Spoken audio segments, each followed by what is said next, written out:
Hi hello welcome back to my YouTube channel Sphoorthi K Gowda log. ಇದು ಬಂದು last Tuesday log. Friends, ನನ್ನ ಮಗನ snacks ಮತ್ತು ಲಂಚ್ ಬಾಕ್ಸ್ನ ರೆಡಿ ಮಾಡ್ತಾ ಇದ್ದೀನಿ. ಸ್ನ್ಯಾಕ್ಸ್ಗೆ ಅಂತ ಹೇಳಿ ಬ್ರೆಡ್ ಟೋಸ್ಟ್ನ ಮಾಡ್ತಾ ಇದ್ದೀನಿ. ಅವನಿಗಿದು ತುಂಬಾ ಇಷ್ಟ ಆಗುತ್ತೆ. ಹಾಗಾಗಿ ನೆಕ್ಸ್ಟು ಲಂಚ್ ಬಾಕ್ಸ್ಗೆ ವೆಜಿಟೇಬಲ್ ಪಲಾವ್ನ ಮಾಡಿದ್ದೀನಿ.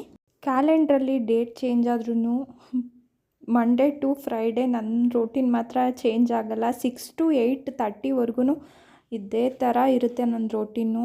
ಅದರಲ್ಲೂ 10 ಇಯರ್ಸ್ ಒಳಗಡೆ ಇರೋ ಮಕ್ಕಳನ್ನ ಸ್ಕೂಲಿಗೆ ಕಳಿಸೋದಂತೂ ದೊಡ್ಡ ಟಾಸ್ಕ್ ಅಂತಲೇ ಹೇಳ್ಬೋದು. ನನ್ನೊಬ್ಳು ಸಮಸ್ಯೆ ಅಲ್ಲ, ಆಲ್ಮೋಸ್ಟ್ ಎಲ್ಲ ಅಮ್ಮಂದಿರ ಪ್ರಾಬ್ಲಮ್ಮೇ ಇದ್ದು. ಅವ್ರನ್ನ ಎಪ್ಸೋದಿಂದ ಹಿಡ್ದು ಅವರಿಗೆ ತಿಂಡಿ ತಿನ್ನಿಸಿ ಯೂನಿಫಾರ್ಮ್ ಹಾಕ್ಸಿ ಸ್ಕೂಲಿಗೆ ಬಿಡೋ ಅಷ್ಟರಲ್ಲಿ ಸಾಕಾಗೋಗಿರುತ್ತೆ. ನೋಡ್ತಿರ್ಬೋದು ವಿಡಿಯೋ ಎಷ್ಟು ಫಾಸ್ಟಾಗಿ ಮೂವ್ ಆಗ್ತಾ ಇರುತ್ತೋ, ನಾನು ಕೂಡ ಅದೇ ಥರ ನಾನ್ ಸ್ಟಾಪ್ ಕೆಲಸಗಳು ಮಾಡ್ತಾನೆ ಇರ್ತೀನಿ 6 to 8:30ವರೆಗೂ. ಹಬ್ಬ ನನ್ನ ಮಗ ಅಂತೂ ತುಂಬ ನಿಧಾನ. ಅವನ್ನಂತೂ ರೆಡಿ ಮಾಡೋಷ್ಟರಲ್ಲಿ ನಂಗೆ ತುಂಬಾ ಸುಸ್ತಾಗಿ ಹೋಗ್ಬಿಡುತ್ತೆ.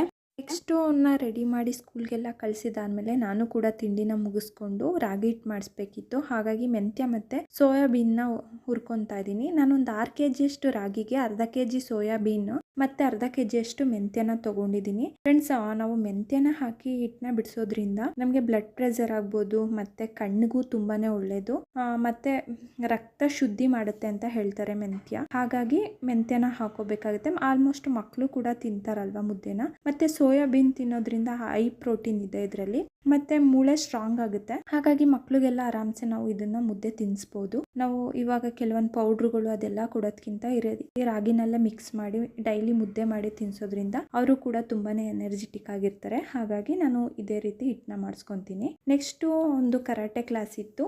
ನನ್ನ ಮಗನ್ನ ಇವಾಗ ಒಂದು 15 ಡೇಸಿಂದ ಕರಾಟೆ ಕ್ಲಾಸಿಗೆ ಸೇರಿಸಿದ್ದೀವಿ. ಅವನಿಗೆ ಯಾವುದೇ ಈ ಸಿಂಗಿಂಗು ಮತ್ತು ಡ್ಯಾನ್ಸ್ ಅದಕ್ಕಿಂತ ಈ ಕರಾಟೆ ಮತ್ತು ಫುಟ್ಬಾಲು ಸ್ಪೋರ್ಟ್ಸಲ್ಲಿ ತುಂಬ ಇಂಟ್ರೆಸ್ಟ್ ಇದೆ. ಹಾಗಾಗಿ ಅವರಿಗೆ ಏನು ಇಷ್ಟ ಆಗುತ್ತೋ ಕೆಲವೊಂದು ಟೈಮ್ ನಾವು ಕೂಡ ಅದನ್ನೇ ಮಾಡಬೇಕಾಗುತ್ತೆ. ಫೋರ್ಸ್ಫುಲ್ಲಿ ನಾವು ಮಕ್ಕಳ ಕೈಯಲ್ಲಿ ಏನನ್ನೂ ಮಾಡ್ಸೋಕ್ಕಾಗಲ್ಲ. ಹಾಗಾಗಿ ಅವ್ರನ್ನ ಕರಾಟೆ ಕ್ಲಾಸ್ಗೆ ಸೇರಿಸಿದ್ವಿ. ತುಂಬ ದಿನದಿಂದನೇ ಕೇಳ್ತಾ ಇದ್ದ. ಮತ್ತು ಅವ್ರ ಸ್ಕೂಲಲ್ಲೇ ಕೋಚ್ ಬಂದು ಹೇಳ್ಕೊಡ್ತಾರೆ. ವೀಕ್ಲಿ 3 ಕ್ಲಾಸಸ್ ಇರುತ್ತೆ. 2 ಕ್ಲಾಸಸ್ ಸ್ಕೂಲಲ್ಲೇ ಇರುತ್ತೆ. ಇನ್ನು 1 ಕ್ಲಾಸ್ ಮಾತ್ರ ವಿಷ್ಣುವರ್ಧನ್ ಸಮಾಧಿ ಹತ್ರ ಒಂದು ಪ್ಲೇಸಲ್ಲಿ ಮಾಡ್ತಾರೆ, ನೋಡ್ತಿರ್ಬೋದು. ಅವ್ರು ಹೇಳ್ತಾ ಇದ್ರು ಇವಾಗ ಇಲ್ಲ ಅದು ಮೈಸೂರಿಗೆ ಶಿಫ್ಟ್ ಆಗಿದೆ ಅಂತ ಹೇಳಿ. ಏನೇ ಆಗಲಿ ಆ ಪ್ಲೇಸಿಗೆ ಹೋದಾಗ ಅವ್ರದ್ದು ಆ ಥರ ಜಾಗ ಎಲ್ಲ ಸಮಾಧಿದು ನೋಡಿದಾಗ ತುಂಬಾ ಫೀಲ್ ಆಗುತ್ತೆ. ಎಂತೆಂಥ ವ್ಯಕ್ತಿಗಳೆಲ್ಲ ಎಷ್ಟೆಲ್ಲ ನಮಗೋಸ್ಕರ ಕೊಡುಗೆಗಳನ್ನ ಕೊಟ್ಟು ನಮ್ಮನ್ನೆಲ್ಲ ಬಿಟ್ಟು ಹೋಗಿದ್ದಾರೆ ಅಂತ ಅನಿಸುತ್ತೆ. ತುಂಬಾ ಬೇಜಾರಾಯಿತು. ನಾನು ಫಸ್ಟ್ ಟೈಮ್ ಹೋಗಿದ್ದ ಪ್ಲೇಸ್ಗೆ. ನೆಕ್ಸ್ಟು ಕರಾಟೆ ಕ್ಲಾಸೆಲ್ಲ ಮುಗಿಸ್ಕೊಂಡು ಮನೆಗೆ ಬಂದ್ವಿ. ಬೆಳಿಗ್ಗೆ ಸ್ವಲ್ಪ ಕೆಲಸ ಜಾಸ್ತಿ ಇದ್ದಿದ್ದರಿಂದ ಸ್ನಾನ ಮುಗಿಸ್ಕೊಂಡು ಹೋಗೋಕ್ಕಾಗಲಿಲ್ಲ.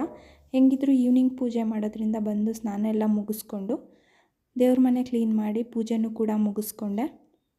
ಮಂಗಳವಾರ ಮತ್ತು ಶುಕ್ರವಾರ ಮನೆಯಲ್ಲಿ ಪೂಜೆ ಮಾಡಿದ್ರೆ ಒಂಥರ ಮನಸ್ಸಿಗೆ ಸಮಾಧಾನ ಅಂತಲೇ ಹೇಳ್ಬೋದು.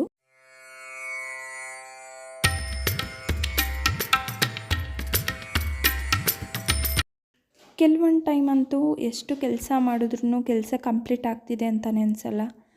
ಒಂದಾದಮೇಲೆ ಒಂದು ಕೆಲಸ ಸ್ಟಾರ್ಟ್ ಆಗ್ತಾನೆ ಇರುತ್ತೆ. ಇದು ಮುಗೀತು ಅನ್ನೋಷ್ಟರಲ್ಲಿ ಮತ್ತೊಂದು ಕೆಲಸ ಸ್ಟಾರ್ಟ್ ಆಗಿರುತ್ತೆ. ಸದ್ಯಕ್ಕೆ ಅಡುಗೆ ಕೆಲಸ ನನಗೇನು ಜಾಸ್ತಿ ಇರಲಿಲ್ಲ. ಮಧ್ಯಾಹ್ನನೇ ಸಾಂಬಾರನ್ನ ಮಾಡಿಟ್ಟಿದ್ದೆ. ಬರೀ ಜೊತೆಗೆ ಪಲ್ಯ ಮತ್ತು ರೈಸ್ ಮಾತ್ರನೇ ಮಾಡ್ಕೋಬೇಕಿತ್ತು. ಹಾಗಾಗಿ ಒಂದು ಕೆಲಸ ಕಡಿಮೆ ಆಯಿತು.